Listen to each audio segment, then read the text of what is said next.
Hola, buenos días. Hola, ¿Qué bien, tal? ¿Cómo estamos?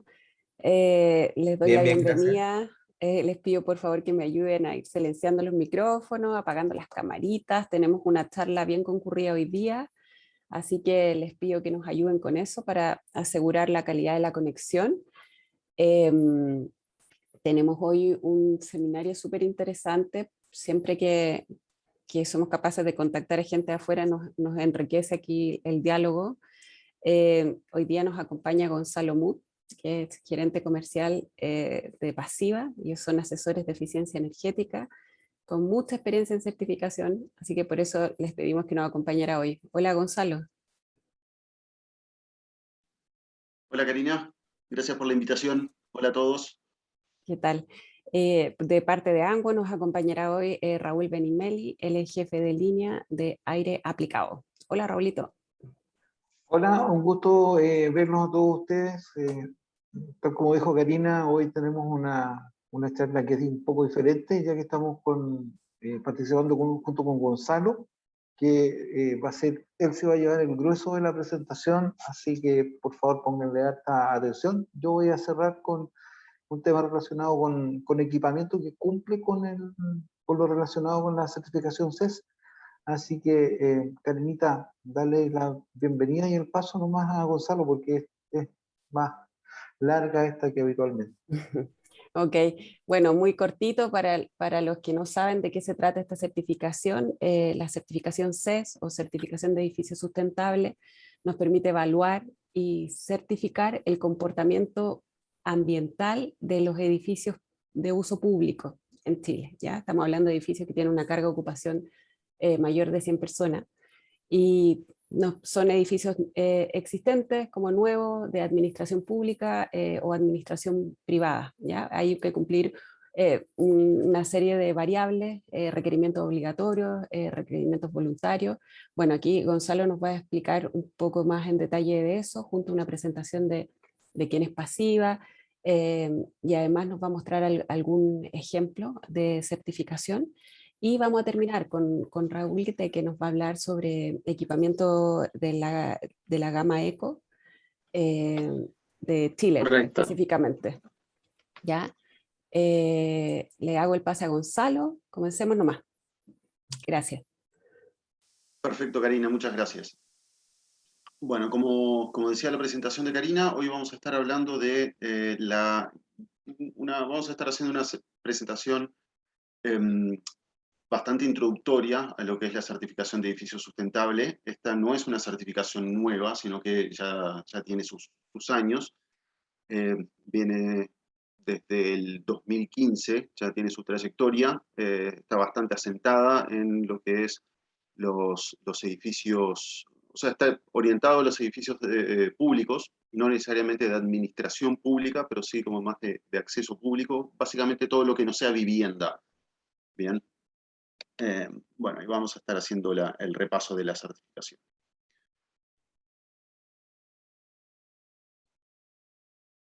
A ver, un poquito de antecedentes nuestros. Nosotros somos Pasiva, somos una oficina de asesoría en sustentabilidad y eficiencia energética, que nos venimos dedicando a esto hace ya más de 10 años. Nos dedicamos a lo que es la asesoría en eficiencia energética, en desarrollos inmobiliarios, tanto edificios como viviendas unifamiliares o incluso en urbanizaciones.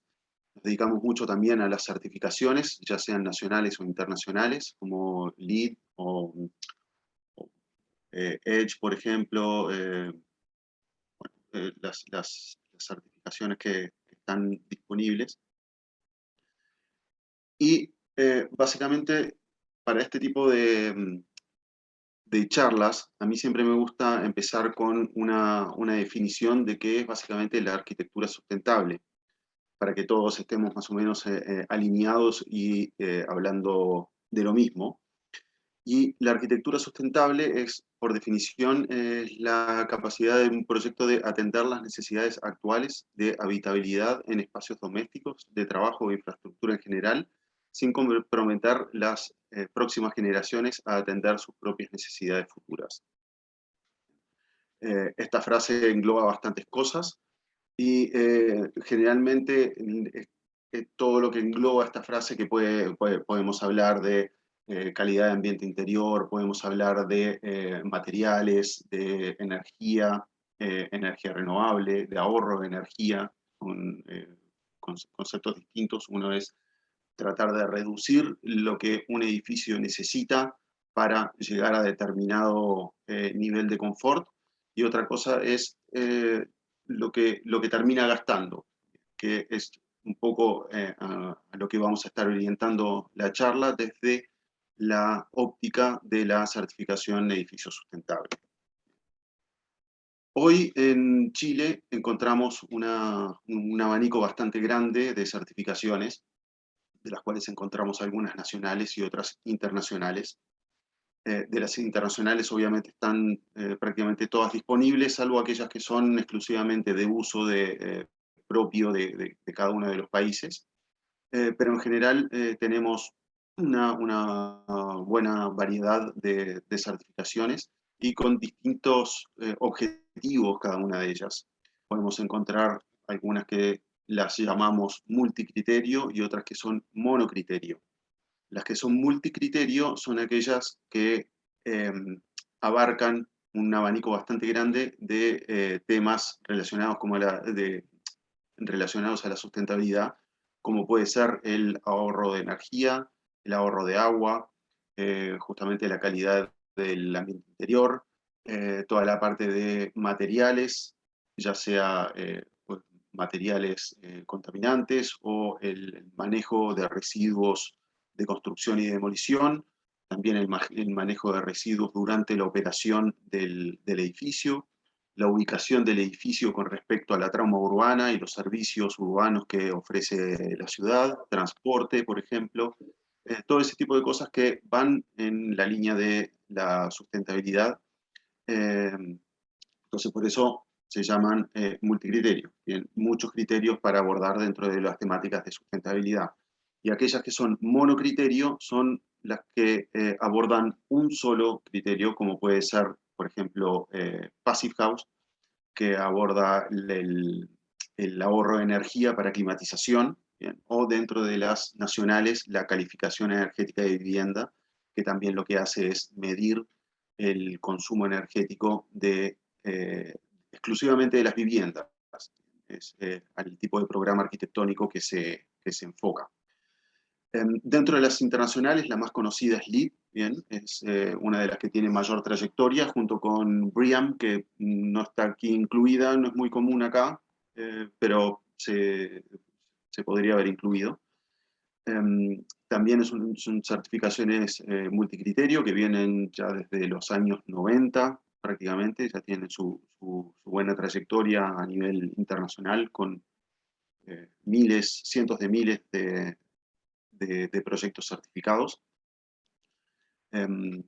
Estas certificaciones van evolucionando. Hoy en día LEED ha quedado un poquito por fuera del alcance de la mayoría de los proyectos,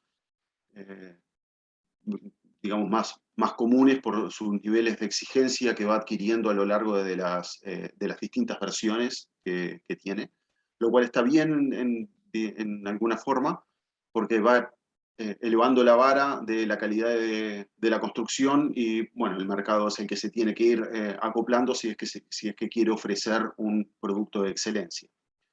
Después tenemos la certificación EDGE, que es una certificación que mide tres variables, que es la eficiencia energética, la eficiencia en el consumo de agua potable y la energía contenida en los materiales de construcción.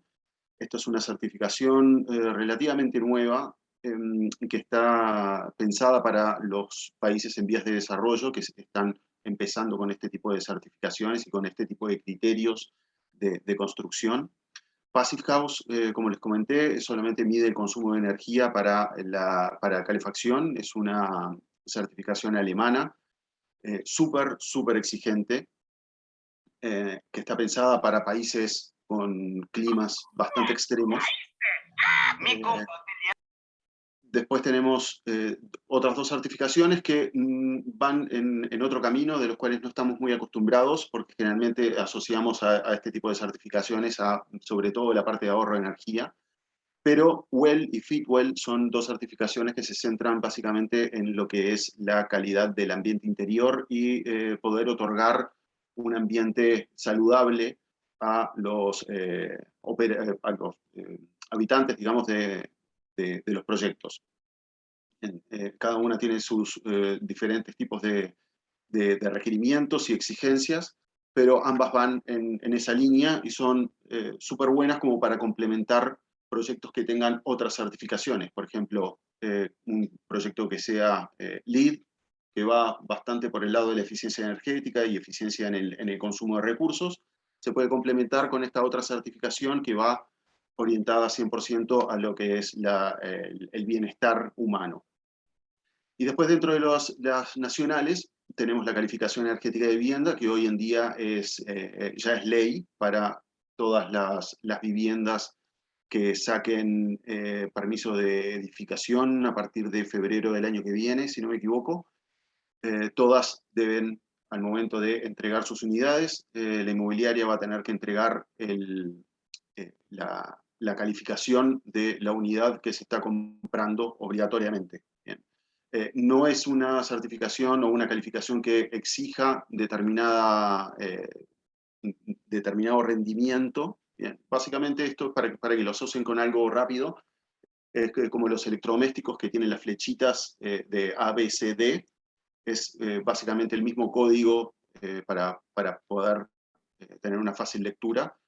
Como les comentaba, la calificación no exige que haya una letra que se entregue, pero sí se tiene que entregar una letra. Entonces va un poco en la decisión de la inmobiliaria de tener una buena asesoría desde el principio del proyecto para poder entregar una buena calificación y ser un diferenciador de mercado. Bien. Después nos salteamos la certificación de edificio sustentable, que ahora vamos a estar hablando un poquito más en profundidad. Pasamos a la certificación de vivienda sustentable, que incorpora como forma de medir el consumo energético a la calificación energética de vivienda. Entonces aprovecha este requerimiento por ley, aprovecha a incorporarlo en su malla, digamos, de requerimientos. Entonces ahí podemos tener un 2x1 si vamos por la certificación de vivienda sustentable, y además abarca otros aspectos como muy similares a los que son los de LEED, pero bajados a una realidad más local en términos de exigencia. Y mide también la calidad del ambiente interior, el ahorro de agua, la ubicación, el acceso a transporte público, por ejemplo, a lo que son los distintos servicios urbanos, etc. Después también tiene algunos otros requerimientos en la parte de obra, como cuidado del hábitat inmediato. Es súper completa, es bien recomendable, y si no la conocen, les recomiendo que indaguen un poco en ello. Y después tenemos la certificación de edificio sustentable, que también es una certificación multicriterio, que abarca los temas que ya les comenté, y no está pensado para todo tipo de proyectos, salvo vivienda. A modo informativo nomás, esta es la estructura de la certificación, donde el Instituto de la Construcción es el encargado de la administración de esta certificación, y luego tiene un comité consultivo compuesto por distintas entidades y ministerios que van aportando a la evolución de las distintas versiones de la certificación. Hoy en día esta certificación está pensada para edificios nuevos. Se está desarrollando una para edificios existentes, y también se está desarrollando una para edificios net zero. Eso quiere decir que generen la misma cantidad de energía que consumen. O sea, en realidad tiene dos caminos: una que es el net zero energía, y el net zero carbono, que contempla los materiales de construcción y todo su proceso de fabricación de cada uno de esos materiales, que tenga un bajo impacto y una baja huella de carbono. Y después, bueno, está la vida del net cero energía, que, como les comentaba, debe netear la energía que consume con la generación de energía mediante energías renovables por distintas formas. Estas son las áreas que aborda. Aborda la parte de calidad de ambiente interior, ahorro energético, ahorro de agua, manejo de residuos, gestión en la operación. Esto es lo que se llama el sello Plus Operación, que es como una especie de certificación aparte, desligada de la certificación misma al momento de entregar el proyecto.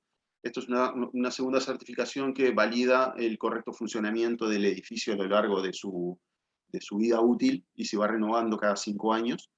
Y después tiene un área de innovación que deja un poco abierto a las sugerencias del equipo de diseño a proponer distintas alternativas que aporten a las distintas áreas que comentamos, pero que no necesariamente están dentro de los requerimientos preestablecidos por la certificación. O sea, si a mí se me ocurre alguna estrategia para ahorrar energía que no esté incluida dentro del manual y logro justificarla como corresponde, eso pasa por un comité de validación y si lo encuentran válido, podría sumar puntaje. Como ven aquí, están duplicados las áreas. Esto no es antojadizo, sino porque se enfoca de dos distintas formas, desde el punto de vista de la arquitectura pasiva y desde el punto de vista de los sistemas.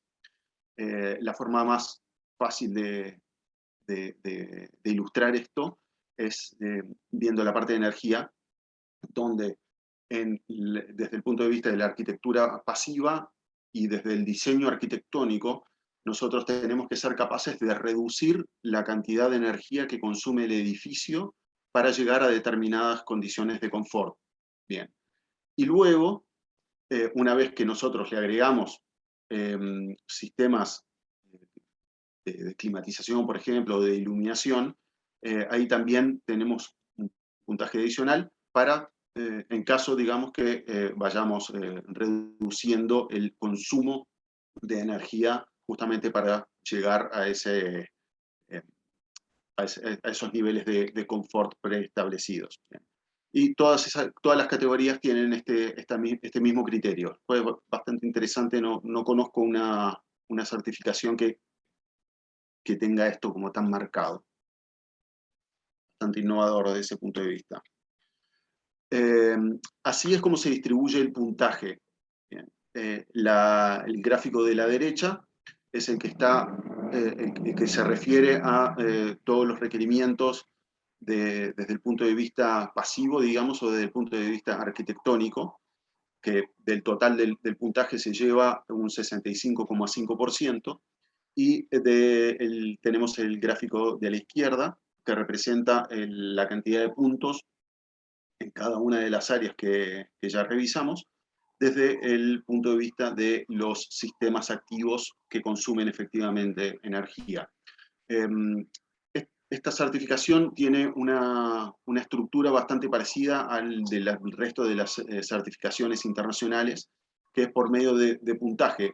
Cada una de las áreas que estuvimos viendo tiene ciertos requerimientos, que algunos son obligatorios, los cuales hay que cumplir sí o sí. En el caso de no cumplirlos, el proyecto deja de ser elegible para certificación.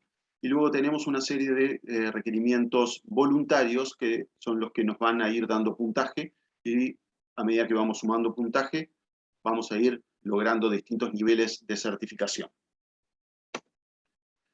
Estos son justamente los distintos niveles de certificación, donde primero tenemos, como les comentaba, que cumplir con todos los requerimientos obligatorios dentro de cada una de las diferentes áreas, y luego, para llegar al mínimo nivel de edificio certificado, vamos a tener que juntar 30 puntos por medio de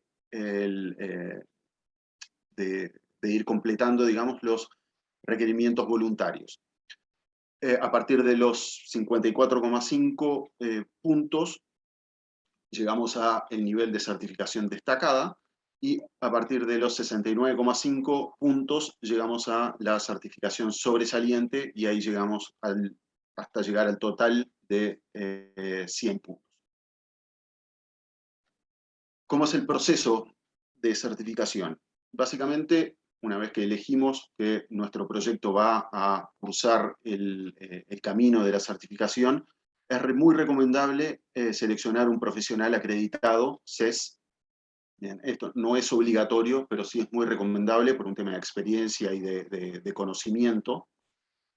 Y bueno, en definitiva, confianza de que si no va a poder guiar al equipo de diseño en el cumplimiento de cada uno de estos requerimientos. Luego se debe registrar el proyecto y después vamos a ir o bien en el camino de la precertificación, que es cuando el proyecto, o sea, básicamente es la validación de que todo el proceso de diseño cumple con los requerimientos de la certificación.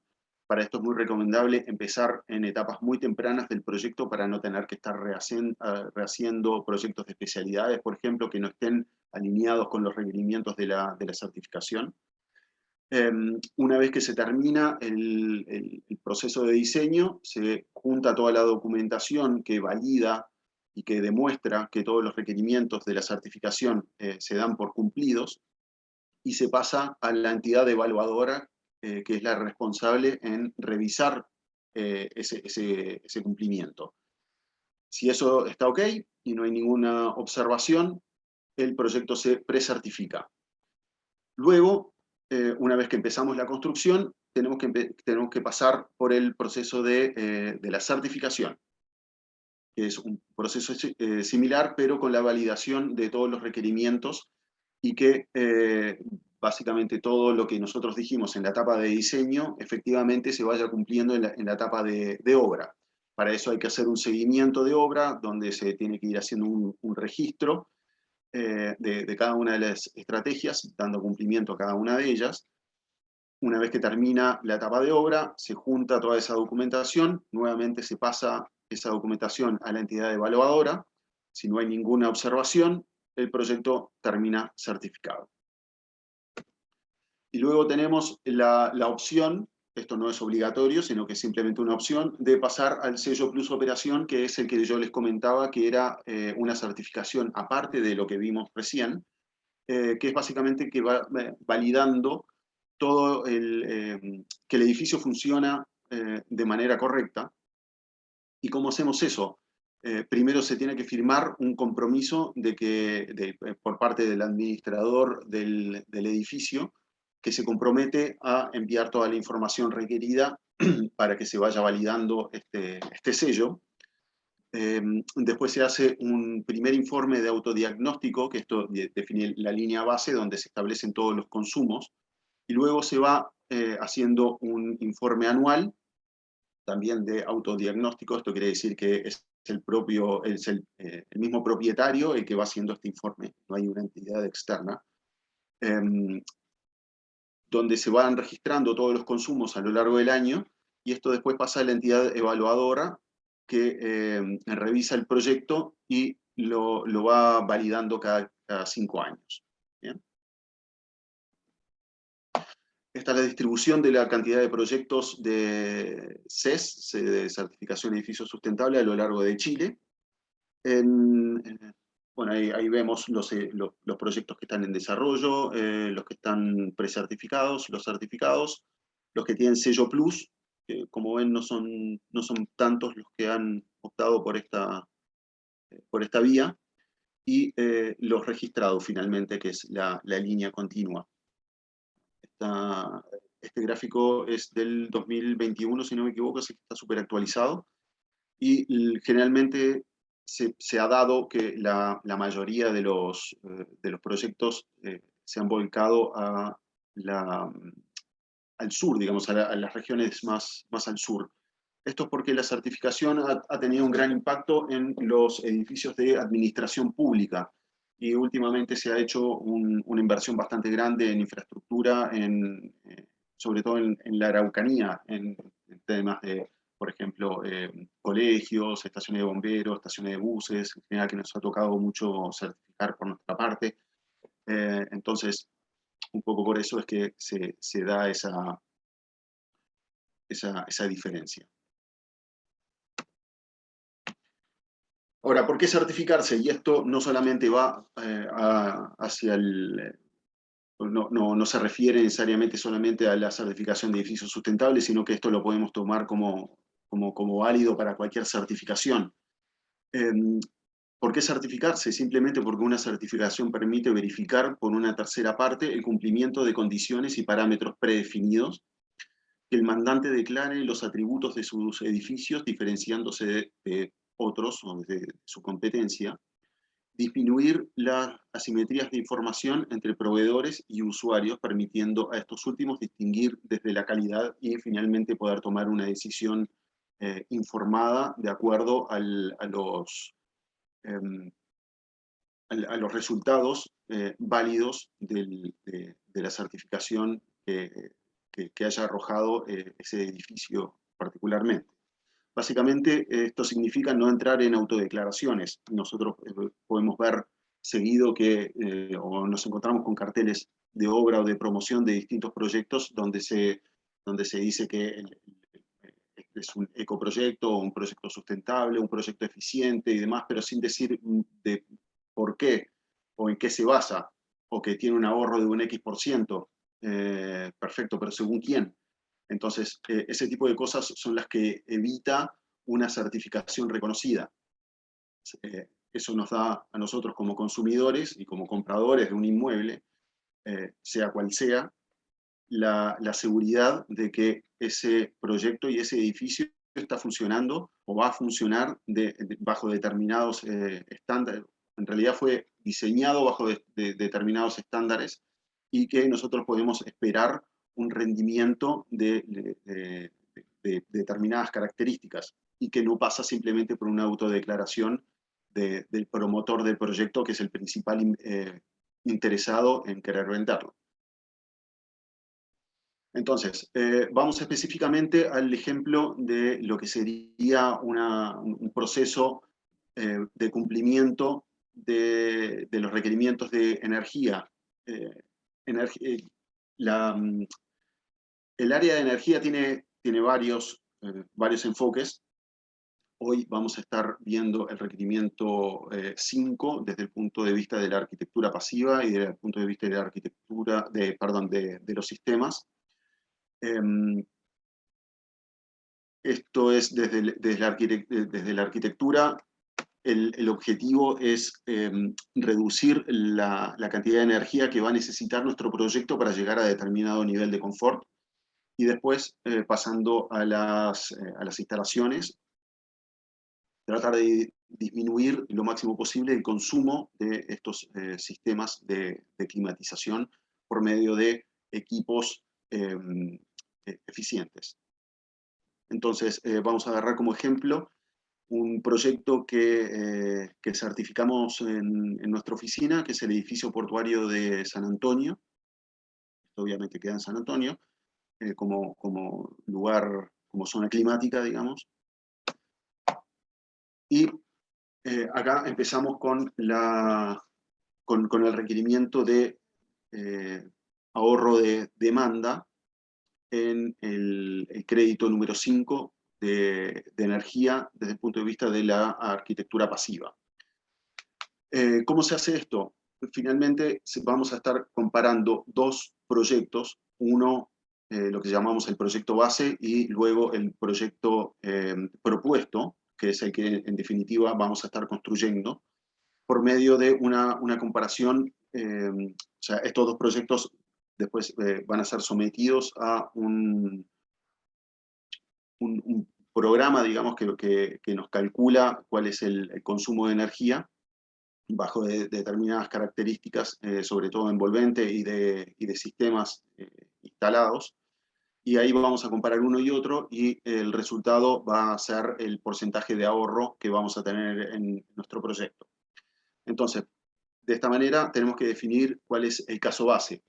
El manual de la certificación establece cuáles son los criterios que nosotros tenemos que utilizar desde el punto de vista de la envolvente, según la zona climática. En este caso, el edificio se encuentra en lo que la certificación define el centro litoral, y ahí, como ven, tenemos que establecer cuáles son los valores U o de resistencia térmica de cada uno de los elementos de la envolvente térmica, en los cuales están incluidos la cubierta, el piso ventilado, los muros, las ventanas y lucernarios.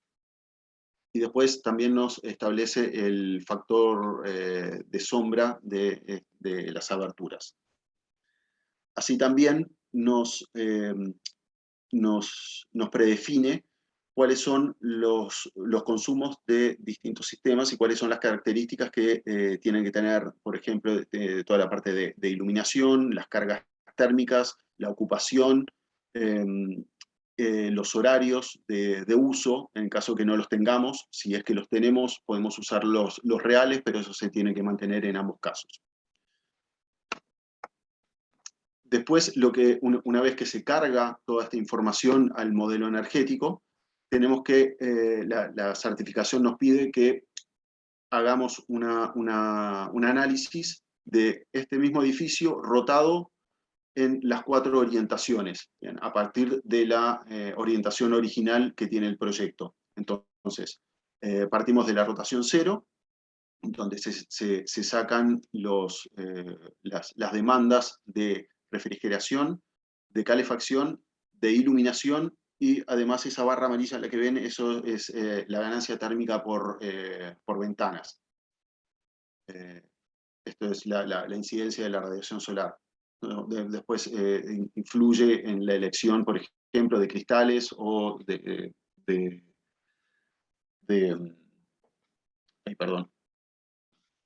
control solar, de sistemas de control solar, ya sean celosías, cortinas, muros, aleros, etc.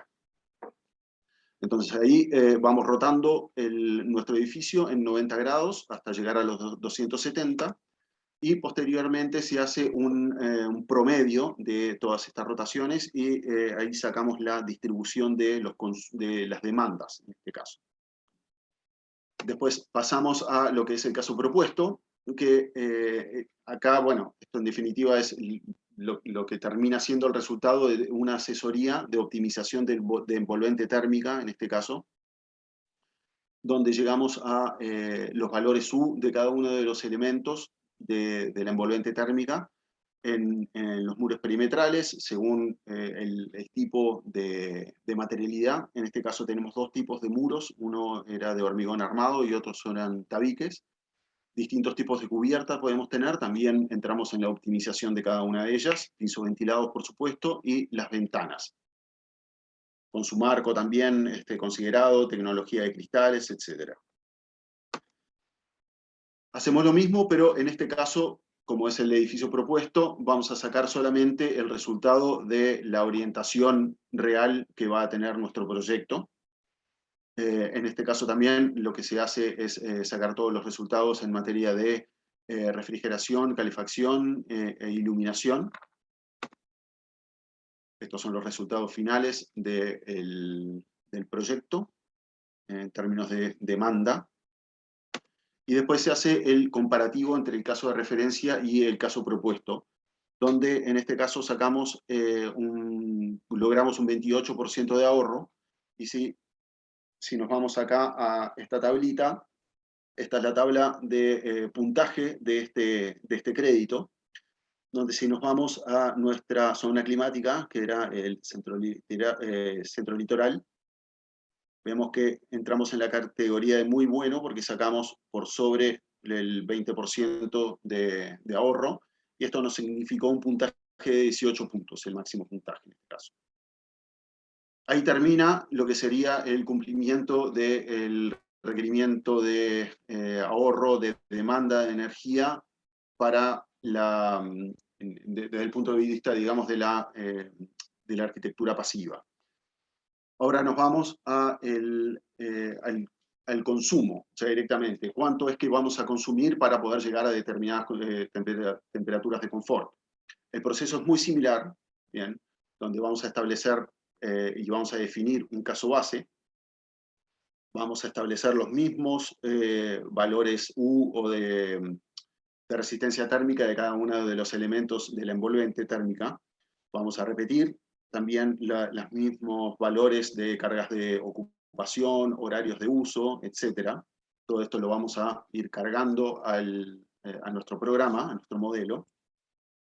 También se van a modelar las 4 orientaciones, donde vamos a estar evaluando consumo de energía para refrigeración, para calefacción e iluminación en las 4 orientaciones. Como pueden ver, dependiendo de la orientación, la relación vano-muro bien, influye muchísimo en después el consumo de energía para refrigeración o para calefacción en este caso.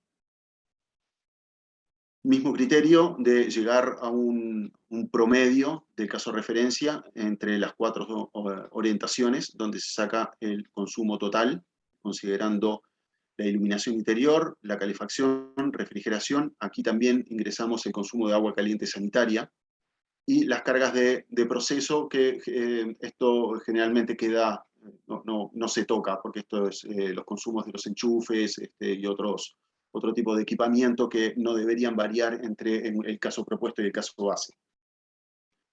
Pasamos a nuestro caso propuesto, donde mantenemos los mismos valores de resistencia térmica de los elementos de la envolvente térmica que habíamos definido en el requerimiento anterior. Y aquí sí entran a jugar los distintos sistemas. En este caso voy a hacer un poquito de énfasis en el sistema de climatización, donde el proyecto de climatización del edificio corresponde a un sistema en base a un chiller polivalente de condensación por aire, el que generará el agua fría y caliente simultánea para la climatización de los distintos recintos del inmueble, distribuyendo esta energía a los fan coils. Además, se ventilará el edificio por medio de tomas de aire exteriores a través de ventiladores, la extracción de baños mediante ventiladores mecánicos. La sala de datos con unidad heavy duty de climatización y sala UPS con ventilación inferior. Para la sala de basura también se considera una unidad split para mantener los residuos orgánicos y evitar la descomposición. Esto es para mantener las temperaturas bajas. Recordemos también que dentro del sistema de climatización está incorporado toda la parte de ventilación mecánica. Entonces ahí también eso influye muchísimo en el consumo de energía, porque la certificación establece determinados parámetros y tasas de ventilación para distintos recintos según su uso, y luego eso nosotros en el diseño lo podemos optimizar consiguiendo una reducción generalmente bastante importante en lo que es el consumo de energía por ventilación, no solamente calefacción y refrigeración. Este es el resultado del caso propuesto en términos de consumo anual. Acá la refrigeración se lleva gran parte del consumo. Y este es el resultado final comparativo entre el caso de referencia y el caso propuesto, donde logramos un ahorro del 44% en referencia al caso base. Nos vamos al cuadro de puntaje de este requerimiento, donde nos vamos nuevamente a la zona climática del proyecto, que es el centro litoral, que sería esta columna entonces, y como logramos un 44%, que eso es por sobre el 40% de la categoría muy bueno, también logramos el máximo puntaje en este punto. Bueno, ese fue el proceso. Me hubiese gustado tener más tiempo para explicar más cosas, pero ojalá tengamos más oportunidades y sigamos introduciéndonos en esta certificación. Muchas gracias a todos. Gracias, Gonzalo. Les damos el pase ahora a Raúl para que nos haga una presentación de 10 minutitos para tener tiempo para las preguntas. Gracias.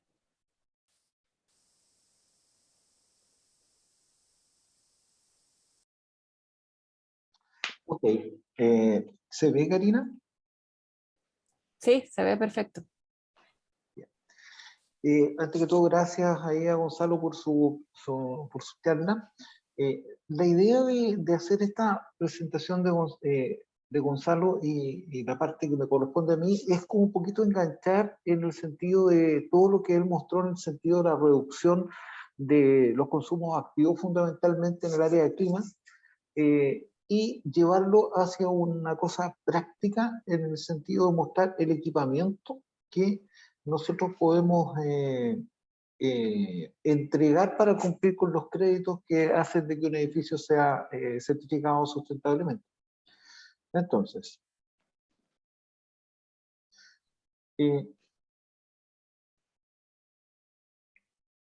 algo pasa, Karina.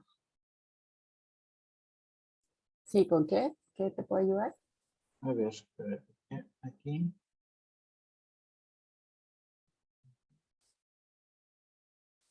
No tengo video. Tú me tienes bloqueado. Y A ver, Gonzalo dejó de compartir. Gonzalo tiene que dejar de compartir.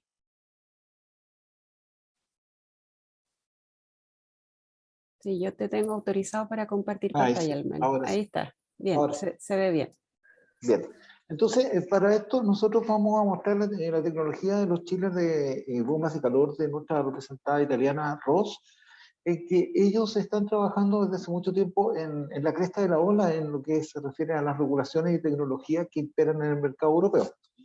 Entonces, actualmente todo lo que es la producción del equipamiento se lleva en base a una regulación que es la ERP 2021, la cual para el periodo del año 2021 al 2030 debe lograr un 32% de incremento en el uso de energías renovables, un 32,5% en el uso de energías eficientes y debe disminuir en un 40% la emisión de gases con efecto invernadero. Ahora, en particular, nosotros nos vamos a preocupar dentro de lo que vamos a mostrar en lo relacionado con el mejoramiento de la eficiencia energética, y para eso se busca trabajar sobre el incremento en los índices de SER y SCOP. Y un dato muy importante es el hecho de que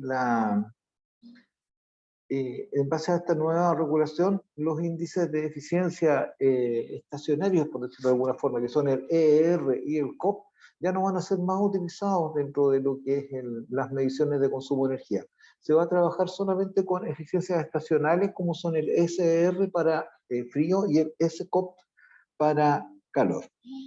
Bien, entonces eso más el tema de la reducción de la emisión de gases con efecto invernadero, lo que está orientado a hacer un reemplazo progresivo a gases refrigerantes con bajo GWP. Entonces, basado en esto, de nuevo estoy pegado.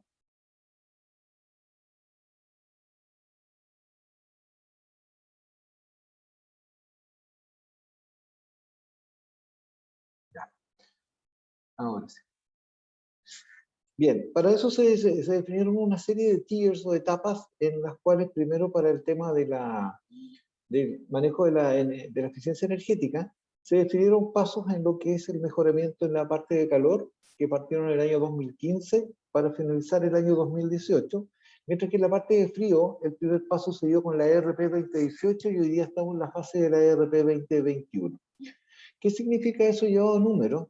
Si miramos en estas tablitas de abajo, acá vemos lo relacionado con frío, donde está el arbolito verde, y vemos arriba las máquinas, primero aire, agua, y abajo agua, agua. Y si vemos, por ejemplo, capacidad menores a 400 kilowatts, vemos que el índice SER en fase Tier 1, que era en el año 2018, debía ser ya de 3,8 y ahora a contar de enero del 2021 debe ser 4,1.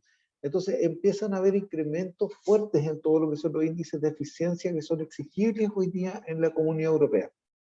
Sobre 400 kilowatts sube de 4,1 a 4,55, y si miramos, por ejemplo, en lo que es condensación por agua, en lo que dice ahí WW, vemos una capacidad estándar que son de los 400 a los 1500 kilowatts, ahí tenemos un incremento de 5,88 a un exigible de 6,38 en lo que es el índice de eficiencia estacional. En calor, que está abajo donde está el SCOP, ahí tenemos dos rangos de temperatura. Tenemos un rango de temperatura de 30 a 35 grados y otro de 47 a 55.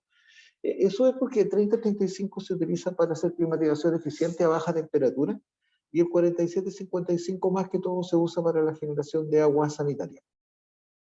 Entonces, nuevamente ahí tenemos saltos cuantitativos, bajo 400 kilowatts en calefacción, digamos. Estamos subiendo de 2,95 a 3,2, y en generación de sanitaria hasta 400 kilowatts, de 2,58 a 2,83. Entonces, estos saltos son bastante fuertes en lo que se está pidiendo, y la tendencia hoy día es el reemplazo de todo el equipamiento para llevar a estos valores que son exigibles. Eso es lo que es la parte de energía. Y para eso, ¿qué han hecho las fábricas? Bueno, han hecho muchas mejoras en todo lo que son la producción de sus máquinas. Por ejemplo, se han cambiado los compresores y se utilizan ahora compresores en configuración tándem, compresores inverter, y todo optimizado para la nueva gama de refrigerantes que vamos a tocar en un ratito más. Se trabaja sobre equipos de caudal de primario variable que maximizan la eficiencia de las máquinas, permitiendo delta test constantes para aprovechar al máximo el rendimiento de las máquinas.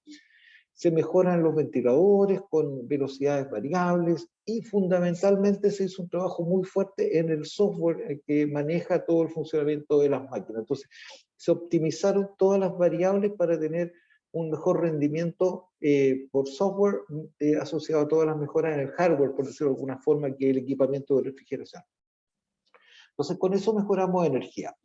Luego vemos el tema de la reducción de la emisión de gases con efecto invernadero, en que también tenemos que cumplir las etapas estas. Hoy día estamos en el año 2021, y en el 2021 la meta de la Comunidad Europea es reducir en un 55% sobre un volumen de referencia que es el consumo anual de CO2 equivalente introducido en la Comunidad Europea entre los años 2009 y 2012. ¿Ya? Entonces, la meta es bajar un 55% y al año 2030 reducir en un 79% con respecto a esta base. ¿Qué es lo que hace ROS? ROS para eso utiliza una mezcla de refrigerantes con bajo GWP, para lo cual ellos han trabajado muy fuerte en la investigación y desarrollo de prototipos para generar una cartera completa de eco-chillers, que se llaman en nuestra jerga, y bombas de calor que garantizan la menor cantidad en las emisiones de CO2 equivalentes. Entonces, teniendo eso, ¿qué es lo que hacemos? ROS selecciona combinaciones de diferentes refrigerantes de bajo GWP para introducir en esta nueva gama de chillers, con el fin de maximizar los beneficios de los refrigerantes ecológicos disponibles para cada tecnología y aplicación. Entonces, el estudio que hicieron determinó de que íbamos a usar diferentes tipos de refrigerantes para los diferentes tipos de máquinas que están hoy día saliendo al mercado. ¿Y qué es lo que tenemos? Tenemos refrigerante 32, que es el más utilizado hoy día en el mercado de HVAC, y tiene una reducción de un 65% en la emisión de CO2 equivalente si lo comparamos con el refrigerante 410. Entonces, maneja un GWP promedio de 675 contra 2088 que tenía el R410. Además, un gas de un solo componente, no es una mezcla, lo que facilita manejo y recuperación. Está muy utilizado actualmente, incluso en las gamas de equipo de split. Tiene un excelente rendimiento en términos de trabajo y eficiencia, que cumple con los requisitos de la clase A2L. Este refrigerante es un A2L. Hoy no hay alternativas de A1 para Scroll. Entonces, tenemos el R32, tenemos el R454B, que también se utiliza en compresión.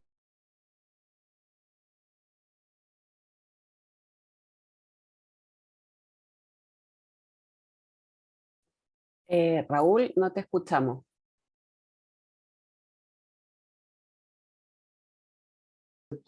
Este es ya una mezcla de R32 con el R1234YF. Luego nos saltamos los compresores tornillo, y en tornillo, que reemplazan al R134, los nuevos refrigerantes, el primero que sale es el 513, que también es una mezcla de 134 y el 1234IF. Este es un refrigerante que no es A2L, ¿ya? Es clase A1. Luego vamos a mirar de qué se trata con esto. Tiene un buen rendimiento y es comparable con el R134A. Y por último, el refrigerante R1234ZE, que es el que tiene el GWP más bajo, tiene 7 nada más, y es similar a las soluciones con refrigerantes naturales.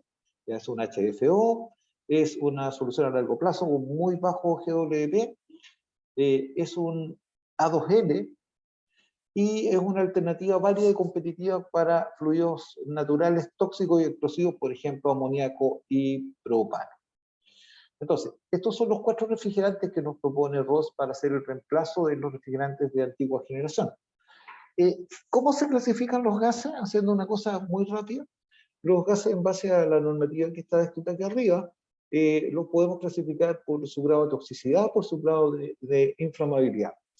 Los tipo A son no tóxicos y ahí tenemos luego, clasificamos por su inflamabilidad, los A1, que son no inflamables, que no tienen propagación de llama, que son los típicos que nosotros estamos acostumbrados, que es el 134 y el 410, más el de nueva generación, que es el 513A.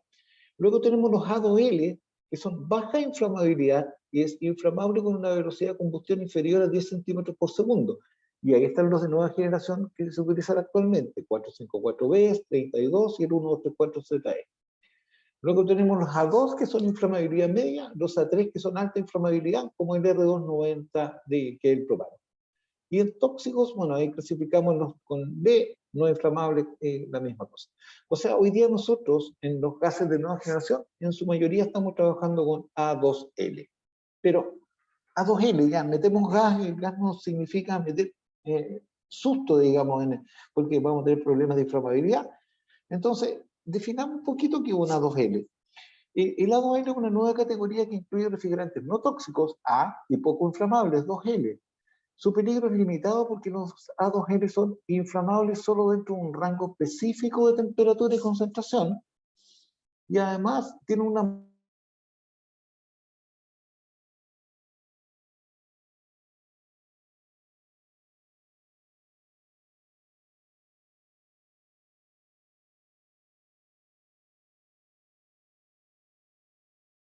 facilita la evacuación en el caso de incendio. O sea, dicho de otra forma, si se produce una deflagración de la llama, vamos a caminar nosotros mucho más rápido que la velocidad en que se va a propagar la llama. Entonces, no es un tema tener el A2L puesto en cubiertas como es lo que se hace cuando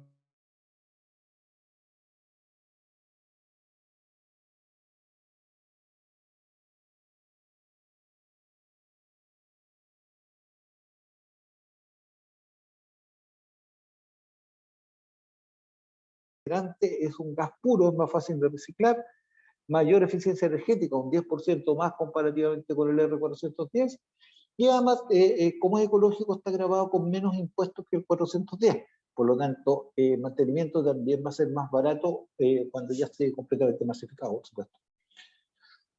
¿Qué nos presenta ROS en base a todo lo que habíamos hablado ahora? Nos presenta sus gamas de equipo.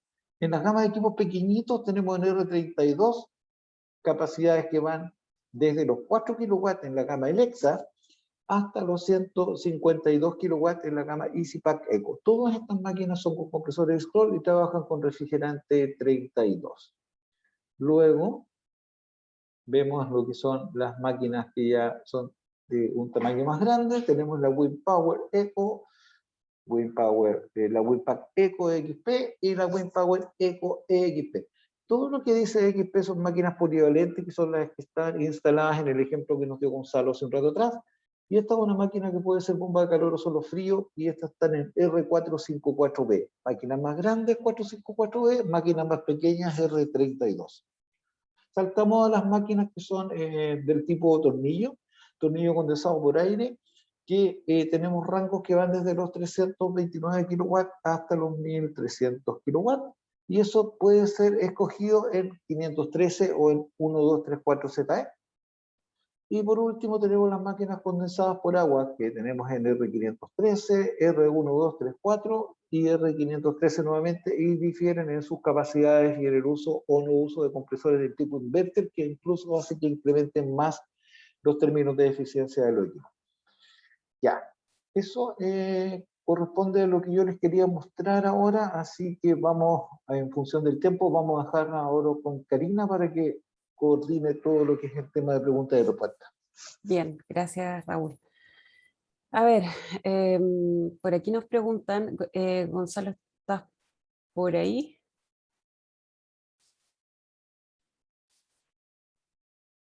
Sí. Eh, Raúl, te molesto con tu video, por favor, y Gonzalo también. De ahí, ya. Nos falta solamente Raúl que reactive su video y audio. Ya, súper. Pregunta, a ver, esta es para Gonzalo. Nos preguntan en proyecto de actualizaciones de centrales térmicas, o sea, de las antiguas a las calderas de condensación, por ejemplo. ¿Podemos incluir este proceso de seguimiento y certificación o no está pensado para eso? Si es de actualización, me suena algo que ya existe. Entonces la certificación no está pensada para eso. Hoy por hoy la certificación está solamente pensada para edificios nuevos. Se está trabajando en una certificación para edificios existentes que, bueno, todavía no está desarrollada del todo, pero por ahora es solamente para proyectos nuevos. Ok, ok. Con un permiso de edificación entonces de una fecha hasta ahora o... No. O sea, un proyecto que estén, o sea, un proyecto que ya está construido no se puede certificar. O Ok, que ya esté en determinada etapa, digamos, de desarrollo de diseño, tampoco. ujú, ok, se entiende. Después nos preguntan, ¿cuáles son, para ti también Gonzalo, cuáles son los programas con los que utilizan ustedes en general para realizar los cálculos de eficiencia energética?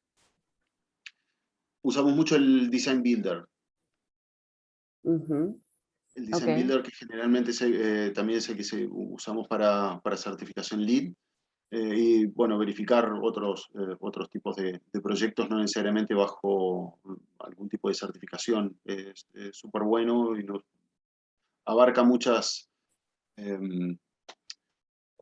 aristas, digamos, y es bastante fácil de usar y bien preciso. Y lo más importante, que es aceptado por este tipo de certificaciones. Generalmente las certificaciones establecen, por ejemplo, que tengan motor Energy Plus, que este programa sí lo tiene.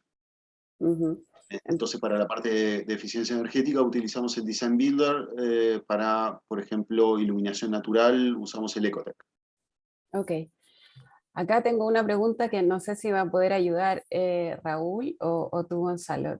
La leo, a ver. Dice, si el cambio de refrigerante, ya que Raúl nos comentó acerca de los refrigerantes, da puntos en la certificación CES. El cambio de refrigerante no está pensado en la certificación. Ujú, ok. Y sí, Raúl, es que está en silencio, ¿no? Ahora sí, algo pasa con esto. No, pasa Eh, de que yo bloqueé para los audios porque si no la gente abre su micrófono y se escucha ruido de ambiente. Déjalo abierto, ya, pues. ok. Mira, efectivamente, como dice Gonzalo, no otorga puntaje, pero sí en forma indirecta otorga puntaje porque la utilización de equipamiento con la nueva gama de refrigerantes permite que los equipos sean más eficientes. Por lo tanto, nosotros podemos lograr índices de eficiencia mayores con el equipamiento con la nueva gama de gases de refrigerantes que los que podíamos lograr con lo tradicional, y eso nos permite llegar con un mejor grado de, de eficiencia energética y aumentar la cantidad de puntaje que puedes tener ahí en la validación para lo que tú nos mostrabas antes, para llegar a los diferentes niveles de certificación. Ok, entonces, en resumen, para equipos chiller o bombas de calor, ¿cuáles son los índices que exige la CES actualmente? No sé si ahí nos puede ayudar Gonzalo o Raúl mismo. Eso yo creo que lo puede ver Gonzalo, yo no tengo ese valor. Ok, Sí. Eh, a ver, para, para la certificación, lo que establece eh, la certificación es que tenga por ejemplo, para calor se considera una resistencia eléctrica, eso es un COP de 1, y para refrigeración, si me dan un segundo lo puedo buscar, si quieren pasamos a otra pregunta. Ok, me parece Mientras bien. lo- A ver, por acá. Lograr una certificación, cualquiera, no significa que el edificio es eficiente. ¿Sus servicios también apuntan a mejorar la arquitectura pasiva o se certifica el edificio tal como llega? Aquí entiendo la preocupación de esto, que en general, como toda certificación, siempre se espera de que la asesoría de usted, en este caso, de un asesor de eficiencia energética, entre en el inicio del proyecto, porque después es muy difícil realizar los cambios, ¿no, Gonzalo? Correcto. Sí, Ujú. el proceso se tiene que dar siempre, ojalá, al principio prácticamente en la concepción del proyecto, para poder empezar lo que se llama el diseño integrado, el proceso integrado de diseño, que es integrar a todos los actores del proyecto, todas las especialidades, en una mesa de trabajo al inicio, incluido el constructor, sanitario, eléctrico, climatización, arquitectura, Ujú. mandante, donde se puede establecer un objetivo. Ese objetivo puede ser entrar a algún proceso de certificación, elegir la certificación. ¿Por qué elegir esa certificación? Como vimos al principio, hay distintos tipos de certificación que le podrán caber a los distintos tipos de proyecto y dependiendo también de cuál sería el objetivo del mandante de incluir una certificación en su proyecto, ya sea para darle una mejor calidad de ambiente, digamos, a los ocupantes del proyecto, o bien irse para la parte de eficiencia energética, o mezclar ambas con dos certificaciones distintas complementarias. Entonces, primero establecer ese objetivo y después trabajar todos en función del cumplimiento de los requerimientos de esas certificaciones que generalmente o siempre, digamos, van a estar por sobre la normativa de esa exigencia. Entonces, si estamos cumpliendo con la certificación, lo más probable es que estemos cumpliendo con las normativas. Y para eso es Claro. muy importante contar con un asesor, porque de alguna forma va a terminar siendo el director técnico de todos los especialistas, donde les va a decir cuáles son los requerimientos de cada una de las especialidades para que se puedan concebir los proyectos de cada una de esas especialidades bajo los requerimientos de la certificación.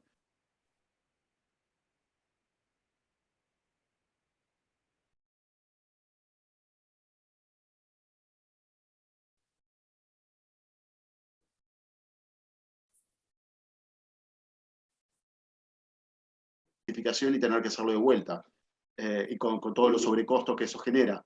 Entonces, si nosotros entramos en un proceso bien temprano, prácticamente no hay sobrecostos ni de construcción ni de proceso de diseño. Ujú. Se logra un proyecto muchísimo más rico y de mucho mejor calidad. Ok. Tengo una respuesta, perdón, de la pregunta anterior. Perfecto. Sí, La, dale la nomás. Para la calefacción, como les digo, se considera una resistencia eléctrica, o sea, un rendimiento del 100%. Y para refrigeración, les estoy leyendo el manual. Sistema en base a unidad manejadora de aire por cada bloque térmico con condensador o chiller enfriado por aire con un COP de 2,8 nominal. Eso es lo que exige como referencia. Después, a partir de eso, es que se plantean las mejoras. Ok, Raúl, ¿quieres comentar algo al respecto en términos de la eficiencia, los COP de nuestro equipo? Eh, bueno, en términos de eficiencia, yo entiendo que COP, como estamos hablando de refrigeración, hace relación a lo que es el ER en la normativa europea, lo primero. Y luego 2.8 es un nivel de eficiencia que es muy simple de cumplir en lo que si uno toma como base las condiciones HRAE o Eurovent con las que están definidas las máquinas. Entonces, a mí me cabe una duda, Gonzalo, ahí, si ese índice tiene que estar medido en función de las condiciones reales de funcionamiento, o sea, ambientales del lugar donde está el proyecto mismo, porque tú tomas un caso de referencia y un caso que es el que ustedes entregan con la solución. Entonces, el caso de referencia en los valores que tú nos diste, 1 y 2,8, ¿no es cierto? Y para los otros, si tú mejoras eso, ahí tú tienes la ganancia para ir aumentando la cantidad de puntaje. ¿Esa es la idea? Sí, Perfecto. Ah, Eso, ok, muy bien. Con respecto a las pérdidas de energía por conducción de fluido térmico, pensando en tuberías de materiales de menor transmitancia térmica, por ejemplo el PPR, en comparación al acero, ¿esto lo considera la certificación? sí, considera una aislación térmica en todas las canalizaciones.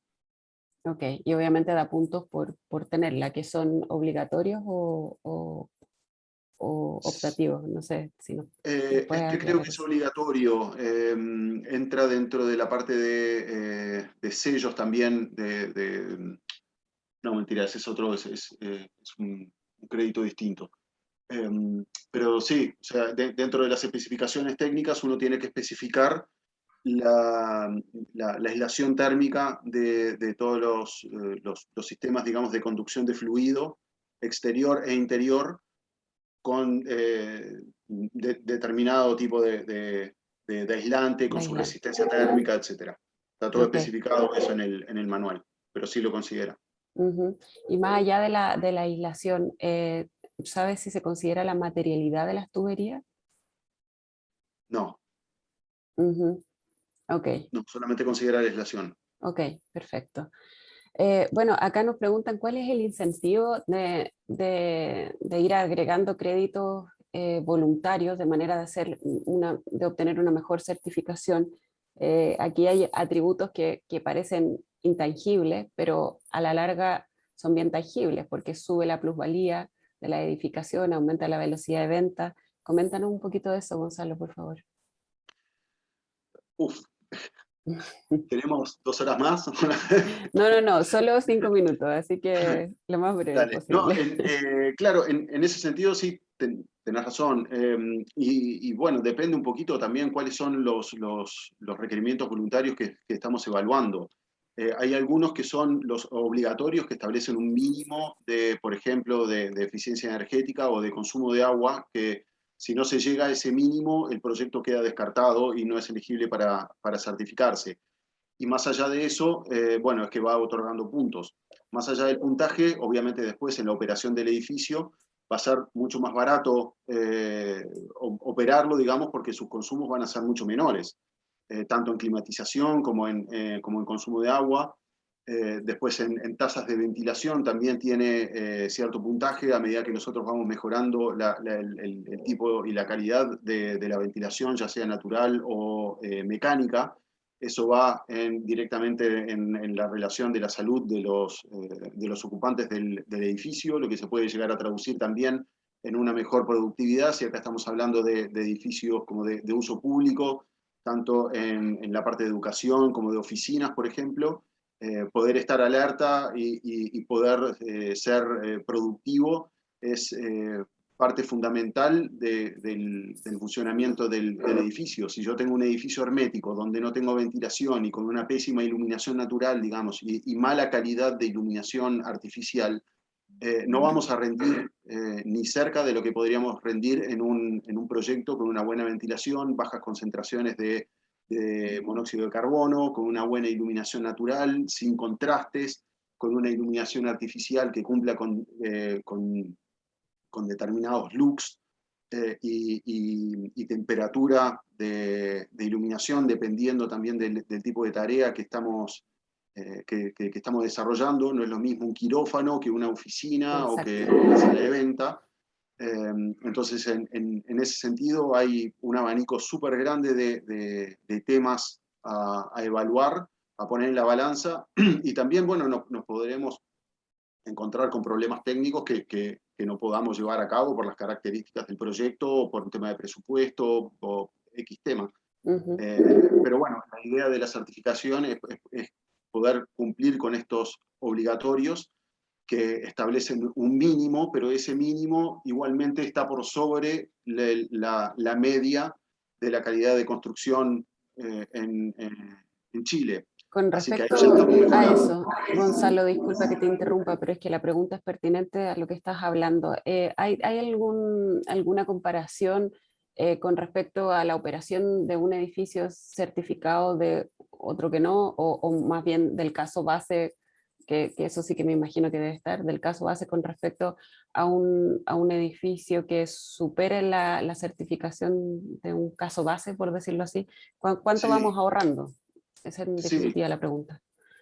sí. A ver, el Instituto de la Construcción ha hecho un excelente trabajo de levantamiento de información de los edificios que han sido certificados para, para verificar efectivamente el cumplimiento, digamos, de expectativas, ¿no?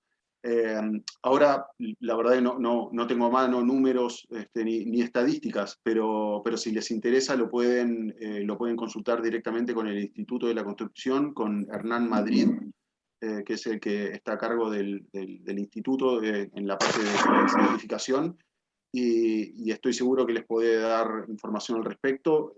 Si quieren, también me pueden contactar a mí y yo triangulo esa información, no tengo ningún tipo de problema. Nosotros tuvimos una excelente experiencia, no con la certificación de edificios sustentables, sino con LEED, en un hotel en el centro de Santiago, el Hotel Nova Park, que lo certificamos LEED eh, Gold, si no me equivoco, y los dueños de ese edificio tenían otro hotel que no estaba certificado, súper comparable en términos de cantidad de habitaciones, quedaba a 3 cuadras, así que temas climáticos no era súper comparable. Eh, Superficie, eran en términos de volumen, digamos, eran muy similares.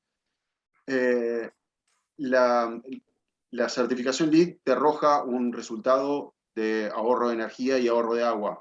Era, si no me equivoco, 45 de ahorro de energía y 54, creo, de ahorro de agua, una cosa así, porcentaje, entre uno y otro, entre el certificado y el no certificado.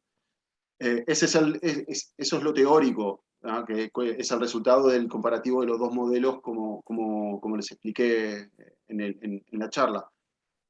Pero tuvimos la suerte que los dueños nos pudieron facilitar los consumos de cada uno de esos proyectos, y la diferencia era de un 1% entre la realidad, entre lo que consumía uno versus otro en la realidad y lo que consumía uno versus otro en la teoría del marco teórico de la certificación.